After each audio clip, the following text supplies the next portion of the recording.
Tuhan penantian ini tuh sampai kapan. Jadi kan nggak tahu sampai kapan, kan nggak tahu jawaban Tuhan tuh kapan akan datang. Jadi waktu itu tuh kayak mulai capek, mulai putus asa, padahal keadaan baik, tapi kenapa ya Tuhan kok belum dijawab, kenapa ya Tuhan. Shalom pemirsa, kembali berjumpa dengan saya Yesua Gali dalam satu program yang sangat luar biasa, program yang sangat memberkati kita semuanya, sebuah program yang dimana kita akan melihat bagaimana karya Allah itu nyata dalam setiap kehidupan kita. Program Zona Mujizat yang akan senantiasa mengajak Anda semuanya melihat bahwa kebaikan Tuhan itu sungguh nyata. Nggak hanya terjadi di satu orang orang A, orang B, orang C, tapi setiap orang yang percaya kepada Tuhan Yesus, yang menerimanya sebagai Tuhan dan Juru Selamat, pasti akan mengalami mujizat. Nah, kesempatan kali ini ada cerita yang sangat luar biasa, yang tentunya akan kita simak bersama-sama. Ada Jessica di sini, ada juga Andi, yang nanti akan membagikan bagaimana karya Allah itu sungguh luar biasa dalam kehidupan mereka. Nggak akan berlama-lama ya. Kita akan langsung aja kita simak bagaimana kisahnya, bagaimana karya Tuhan itu nyata dalam kehidupan mereka. Oke, Jessica, sudah kenal Tuhan Yesus berapa lama? Sudah sejak lahir sih, jadi orang tua Kristen, jadi ya dari kecil sudah kenal Tuhan. Tuhan. Gitu ya. Kalau Andi? Ya sama. Sama? Dari kecil juga, orang tua juga udah ikut gereja juga. Beragama Kristen, saya juga ikut gitu ya. Kalau dua-duanya kenalnya juga dari kecil juga? Atau gimana? Bisa ketemu? Tahu aja sih. Jadi satu sekolah terus, tapi nggak pernah satu kelas. Oh, SD, SMP? SD, SMP, SMA, satu sekolah, tapi nggak pernah satu kelas. Nggak pernah satu kelas? Cuman nggak kuliah beda ya? Beda, kuliahnya beda. Iya. Terus bisa ketemunya kali ini gimana nih? Reunian. Jadi reunian sekolah itu, terus kita ketemu, jadi cuman tahu-tahu aja, nggak kenal. Terus habis itu kayak ngelakuin hobi bareng kita, jadi kayak kita bulu tangkis bareng. Wow, asik ini. Bulu tangkis bareng. Nah, ya udah terus jadi ngobrol. Oh, gitu ya. Iya, ternyata reuni itu dampaknya gede juga ya. Ada sisi baiknya reuni, ada juga sisi negatifnya reuni. Tapi kita yang ambil sisi baiknya reuni itu bisa membagikan semangat, bisa memberikan wawasan, menambah teman, dan juga membangun networking ya. Itu ya. Jangan pikir yang aneh-aneh tentang reuni ya. Well, kita kembali. Kristen sejak kecil ya, karena orang tua juga ya. Waktu itu di antara kalian yang berjemaat di gereja keluarga Allah siapa dulu? Atau memang sudah dari kecil di sini dulu? Dari Andi dulu. Mama join gereja ini, ke gereja ini udah dari 2010 gitu. Tapi saya belum di gereja sini. Saya ikut gereja sini tahun 2014, 2015. Jadi mungkin udah 14 tahunan di sini. Wah, luar biasa ya. Kak Jessica menyusul gitu. Tertarik gitu ya. Tertarik. Jadi kena magnetnya ini ya. Ya, jadi saya tertarik ke sini di 2020. Apa yang membuatmu tertarik sehingga ke keluarga Allah itu? Waktu itu kan kita sempat kayak, ya udah deh, kan saya juga udah berjemaat lama di gereja yang lama. Jadi ya udah deh, kita coba masing-masing, kayak kamu ke gerejaku, aku ke gerejamu gitu. Kayak gitu ya. Jadi kita sempat gitu ya? Gantian coba. Kayak rel sepor ya. Bersama tapi nggak pernah ketemu ya. Kita berdua tuh bertumbuh di mana gitu. Terus kebetulan waktu itu di gereja keluarga Allah tuh saya kayak waktu itu yang khotbah siapa ya? Kayaknya juga Pak Obaja. Jadi masuk gitu loh, kayak pulang itu membawa pulang sesuatu, nggak cuma gitu ya, jadi kayak gitu ya. Bisa nyimak khotbah dari awal sampai akhir, nggak kayak main handphone sendiri, nggak ini. Jadi waktu itu saya jadi kayaknya maksudnya saya aja yang ikut ke sini. Oh gitu. Jadi setiap minggu itu ada yang kami dapat gitu. Jadi kalau kita imannya lagi down gitu, pasti ada sesuatu yang Tuhan ini mau sampaikan kepada kita itu, biar kita itu bisa semakin kuat gitu loh, semakin dikuatkan gitu. Ada satu yang masih diingat, mungkin satu hal yang sangat pokoknya itu gitu powerful. Tuhan tuh unbelievable kayak gitu. Itu sih yang nyangkut banget sampai sekarang itu. Waktu itu tuh kayak bergumul doa udah lama, tapi kok kayak nggak dijawab Tuhan ya. Jadi kayak perasaannya Tuhan nih dengar doaku enggak ya ini? Ragu-ragu ya. Jadi ragu-ragu ya. Kok enggak dapat jawaban. Terus nah itu kan kita sedang bergumulannya kan masalah penantian ini, penantian punya anak. Terus pas berasa di hati ini kok enggak jawab Tuhan ya. Tapi pas kita tetap komitmen ke gereja terus, enggak terus kita mundur gitu loh. Terus kita ke gereja, khotbahnya tuh bisa bilang waktu ini nyeritain masalah kisah Abraham yang dapat janji Tuhan bahwa dia akan jadi bapak segala bangsa, itu sampai penggenapannya itu butuh 25 tahun. Jadi waktu itu tuh kayak kerasa banget, itu tuh nyangkut banget di kepala gitu loh. Kayak aku banget itu. Kayak isa di kepala tuh, di hati tuh ngomong, itu Abraham aja 25 tahun loh nunggu penggenapan janji gitu. Jadi bukan kok Tuhan itu enggak dengar doamu, tapi ya sabar, tunggu jawaban Tuhan gitu-gitu. Jadi kayak pulang tuh semangat lagi. Bersemangat lagi ya. Well, pemirsa, jadi latar belakang mereka hadir pada kesempatan kali ini di Sunan Yusya adalah mereka ingin menyaksikan bagaimana Allah itu berkarya nyata dalam kehidupan mereka. Jadi sudah menikah berapa tahun? 2 tahun ya. 2 tahun bergumul tentang keturunan. Iya. Saya dengar katanya sudah program juga. Program berapa kali program? 2 kali. 2 kali program. Sorry. Jadi kedua dokter yang berbeda, tapi total 3 kali. 2 dokter yang berbeda, total 3, berarti ada 1 dokter yang 2 kali gitu ya. Jadi dokter pertama cuma 1 kali, terus ke dokter kedua ini kita coba 2 kali. Tapi secara kesehatan dua-duanya sehat ya? Kita sempat cek sih. Waktu itu yang di dokter pertama itu kan langsung anjurkan kita coba cek lab dulu. Nah cek lab itu saya cek HSG baik. Terus Andi juga analisis sperma itu. Nah yang hasilnya Andi itu ada bahasanya astenospermia tuh. Nah jadi tapi dokter waktu itu bilang kan kita kan dirujuk ke dokter andrologi.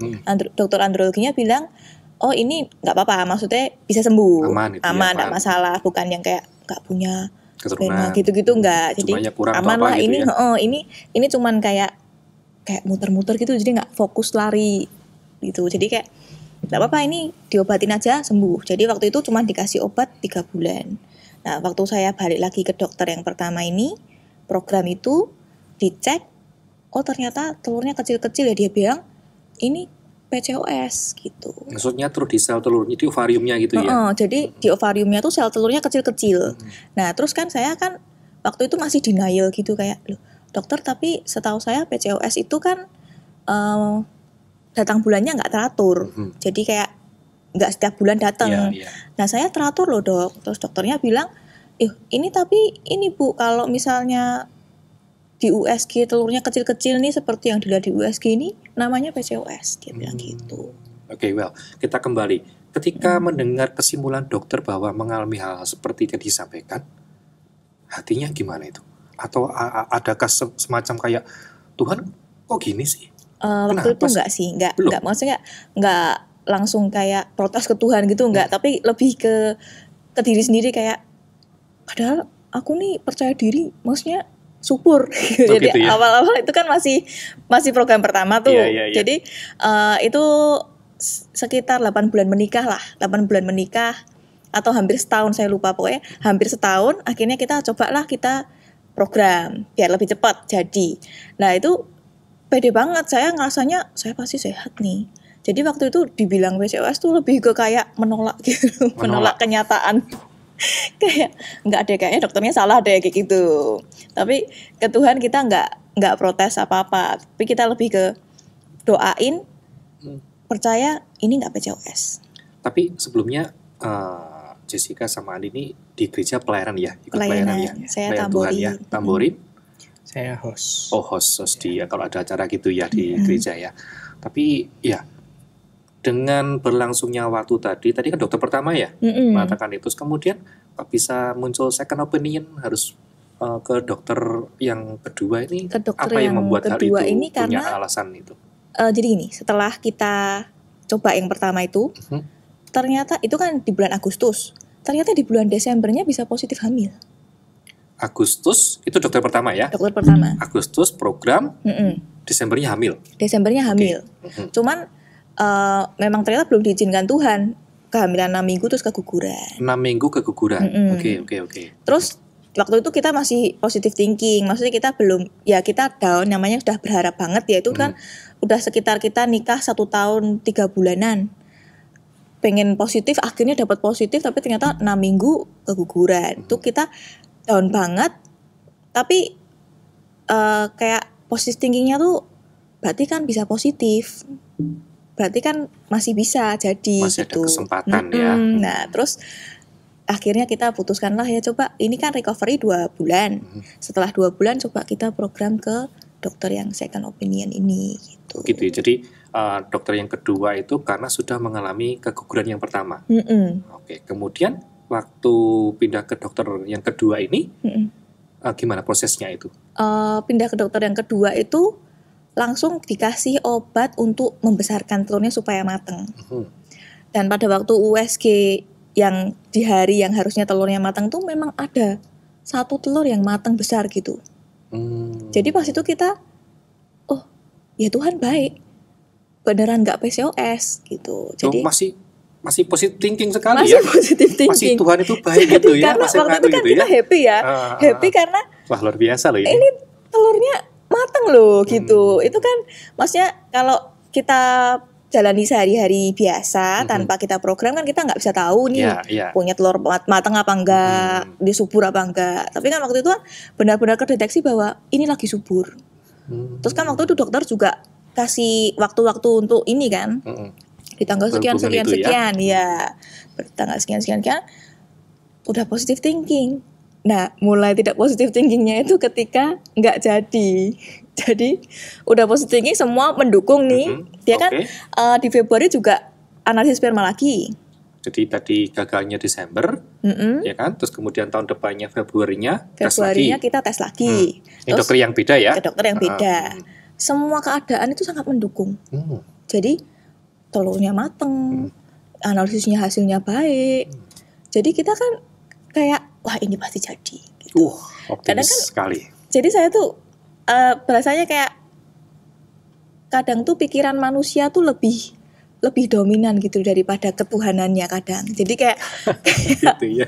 Kayak ketika keadaan baik, ya kita kayak jatuhnya kayak mengandalkan kekuatan sendiri gitu. Jadi saya kerasa banget sih ini aku mengandalkan kekuatan sendiri gitu.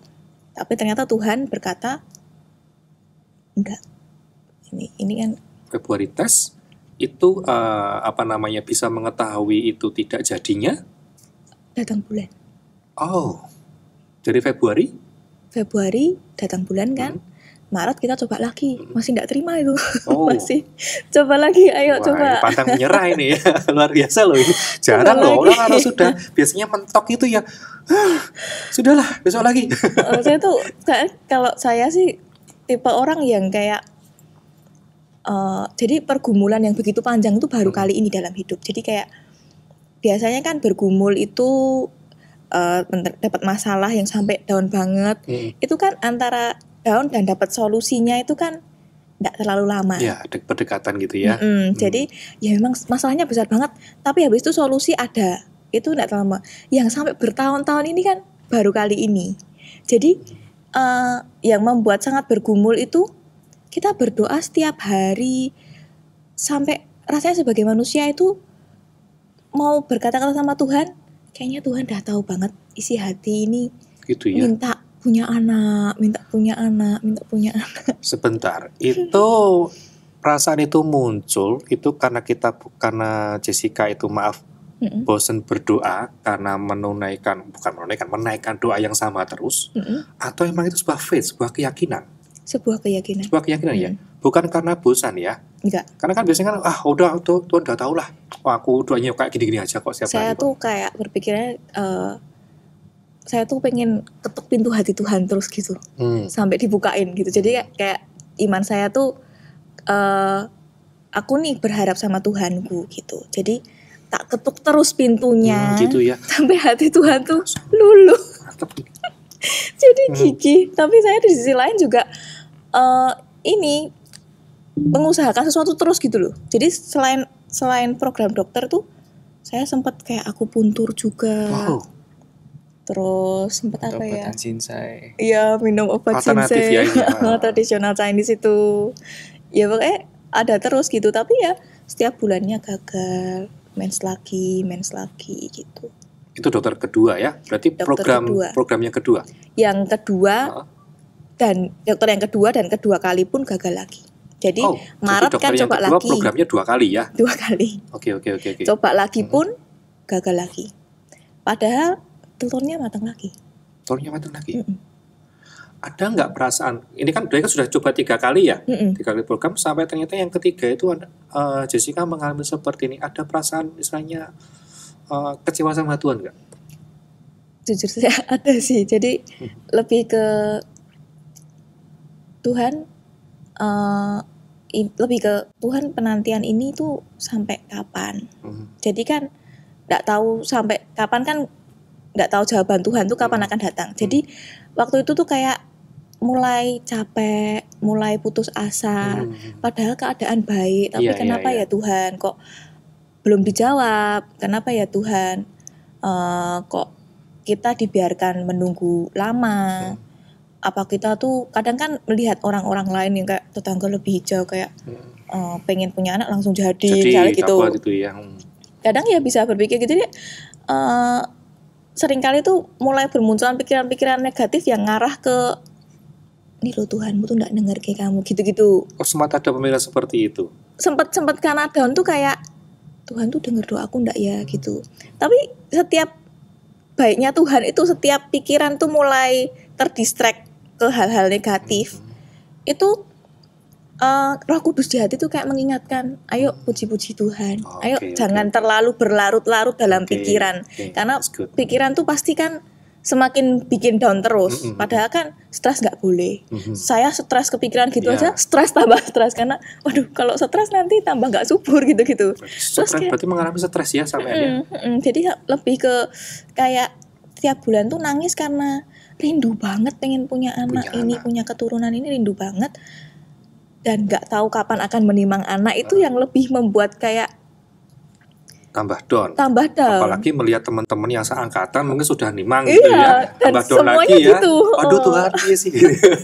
Jadi kayak baiknya Tuhan tuh, Roh Kudus tuh selalu mengingatkan kayak jangan berlarut-larut dalam pikiran negatifmu itu. Terus ya udah setiap kayak udah mulai nangis-nangis gitu, buka TV, buka saat teduh atau buka lagu-lagu pujian rohani gitu, ada damai. Damai ya. Oke, ketika Jessica ngalami stres itu, Andi ngapain? Saya juga. Di sampingnya kah istriku, tenang istriku, atau gimana? Mendengarkan mendengarkan. Terus memberikan dikuatkan lah ya, kata-kata semangat. Tapi positif, motivasi. Andi sendiri melihat keadaan seperti ini sampai kedua kali juga ada rasa kecewa, down nggak? Kecewa pasti ada sih. Tapi lewat kita saling menguatkan ini, kita memuji Tuhan, kita dengerin khotbah-khotbah itu kayak ada damai itu di hati. Jadi itu sangat membantu sih. Oke gitu ya. Terus kemudian itu kan kedua ya? Gagal ya? Kedua gagal. Terus ada nggak sesuatu yang itu hal atau apa yang membuat kalian jadi optimis? Tuhan, ini walaupun ini gagal 1, 2, 3 kali gagal, tapi aku yakin nanti pasti terjadi Tuhan. Ada nggak suatu hal yang jadi momentum itu? Ada. Jadi kita tuh bersyukur banget. Jadi salah satu kayak mujizat Tuhan, maksudnya ini bagi kita tuh mujizat Tuhan banget. Yang menguatkan itu adalah ini ada flashback sedikit ya. Jadi sebelum Desember, bahkan sebelum program itu, kita kan nikah di Agustus 2022 nih. Udah berjalan setengah tahun lebih, mulai dari yang biasa-biasa aja, belum panik. Terus mulai kayaknya aku udah mendoakan cukup lama, kok belum dijawab Tuhan. Udah mulai bergumul, rasa bergumul. Kita waktu itu saya tuh di jadwal ibadah jam 7. Jadi waktu itu pelayanan tamborin jam 7 malam. Ibadah jam 7, ibadah kelima berarti ya. Ibadah terakhir. Terus yang khotbah itu Pastor Joe. Kan setelah praise and worship, Pastor Joe udah naik ke mimbar. Naik ke mimbar itu Pastor Joe tuh penyembahan. Terus sempat kayak ngobrol. Jadi para pelayan Tuhan itu belum turun dari mimbar gitu, masih di mimbar semua. Masih di mimbar semua ya, komplit ya. Komplit. All team. Jadi saya sama teman-teman tambahan tuh masih di mimbar. Terus Pastor Joe tuh sempat kayak cerita satu kesaksian diceritakan. Terus ngomong malam ini tingkap langit, saya rasakan tingkap langit terbuka, open heaven. Dan kalau open heaven itu Tuhan jawab doa.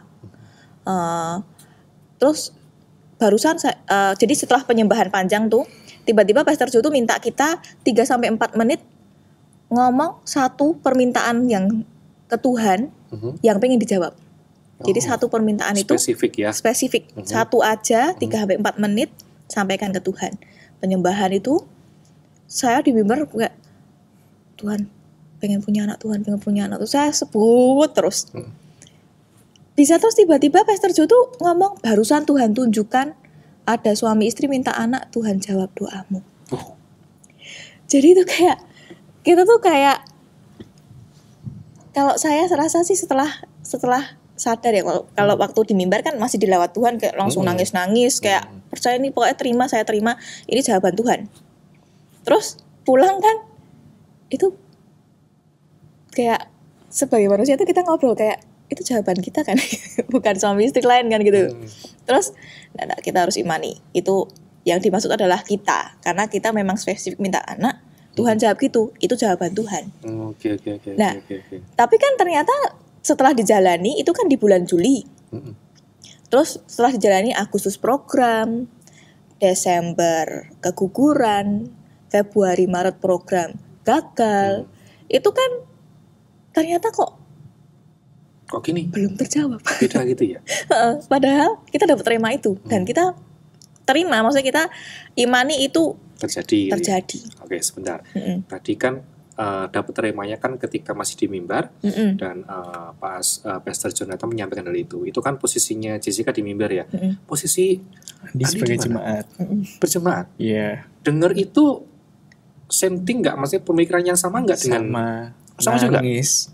Oh itu aku Tuhan itu. Air bercucuran tiada henti itu. Ya Andi juga tangkap itu. Itu jawaban doa Andi sama Jessica gitu. Oh sempat gitu juga, muncul gitu juga. Keren loh kalian. Iya bisa. Ini kayak waktu itu kita kayak kompak ya kita permintaannya sama. Wah, inilah 2-3 orang berkumpul dalam agama Yesus Tuhan hadir ini. Jadi waktu terus akhirnya kita down, saya sempat mikir, oh kan saya di bulan Juli keguguran lagi. Julinya keguguran ya? Di 2024 kemarin. 2024 kemarin Juli positif terus keguguran lagi 6 minggu. Perasaannya? Wah, udah campur aduk itu udah yang kayak takut, datang ketakutan yang berlebihan karena ada masalah apa sama tubuhku ini. Jadi yang saya pikir itu sih, karena kok 2 kali sudah bisa positif, berarti kan saya pikirnya berarti kan bibitnya bisa nih masuk ke saya, tapi kok nggak bisa jadi, nggak bisa berkembang. Jadi kayak menyalahkan, ya kayak semacam menyalahkan diri sendiri gitu, keberadaan diri gitu ya. Ini apa yang salah nih? Jangan-jangan sempat nih mikir ekstrim, jangan-jangan apa aku nih mandul gitu-gitu loh. Tapi setiap pikiran-pikiran negatif itu datang. Hebatnya Tuhan tuh Roh Kudus dalam hati itu bisa bilang terus kayak diingatkan kembali ke remanya Pastor Joe tadi. Wah, padahal itu sudah setahun yang lalu ya. Udah setahun. 2 tahun ya. Itu saya ingat banget, itu 23 Juli. Itu sampai saya ingat terus Juli. Itu pasti remanya Tuhan. Itu pasti remanya Tuhan. Aku nggak boleh goyah. Karena kan ya itu kadang ke gereja ibadah diingatkan Tuhan. Maksudnya diingatkan lewat perkataan pastor yang khotbah itu kayak ngomong kalau kamu dapat rema, kamu imani, itu percayai setiap hari. Karena kalau dapat rema, sebenarnya buat kita, tapi kita nggak imani, jadinya malah kita yang nutup pintunya mukjizat itu. Lah itu saya tangkap banget, maksudnya saya tanamkan di hati, saya harus percaya. Nggak boleh sedetik pun saya lepaskan rema ini, apalagi datang pikiran yang jangan-jangan rema itu bukan buat saya. Kayak gitu. Tapi Jadi itu sempat muncul ya? sempat muncul pertanyaan kayak jangan-jangan untuk suami istri yang lain gitu. Tapi ya itu enggak. Jadi kan hidup itu sebenarnya kadang pergumulan itu dengan diri sendiri kan, dengan pikirannya sendiri. Yep. Kayak yang bikin down, yang bikin rendah diri, enggak percaya diri gitu-gitu. Karena pikiran, apalagi saya sebenarnya tipe yang overthinking. Oh. Jadi Sempat menyalahkan Tuhan nggak di yang terakhir, yang keguran yang enggak sih. nggak menyalahkan Tuhan ya? Puji Tuhannya. Nggak protes ya? Enggak. Wah keren loh.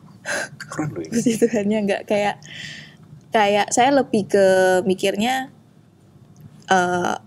kayak berarti kan diuji yang kedua kali untuk mengalami keguguran. Dan itu kan juga mengalami sakit juga dan harus lakukan recovery. Itu saya lebih mikirnya Tuhan ini pengen kita berdua ini belajar apa? Pasti kan dari setiap ujian itu kan Tuhan pengen kita lulus. Ya. Nah, lulusnya nih lulus apa? Jadi kayak kita kok sampai diuji 2 kali, berarti ada yang kita belum lulus. Ya, betul. Berarti bagi Tuhan, mungkin bagi kita manusia, kita sudah siap banget nih jadi orang tua, tapi mungkin bagi Tuhan belum ya. Belum. Makanya remedi ya. Iya. Remedi ujiannya ya. Oke. Nah pemirsa, kita melihat bagaimana perjuangan untuk mendapatkan keturunan itu tidak mudah. Kita melihat bagaimana mereka mengalami permasalahan, mereka mengalami mungkin himpitan, mengalami ya mungkin intimidasi dan lain sebagainya.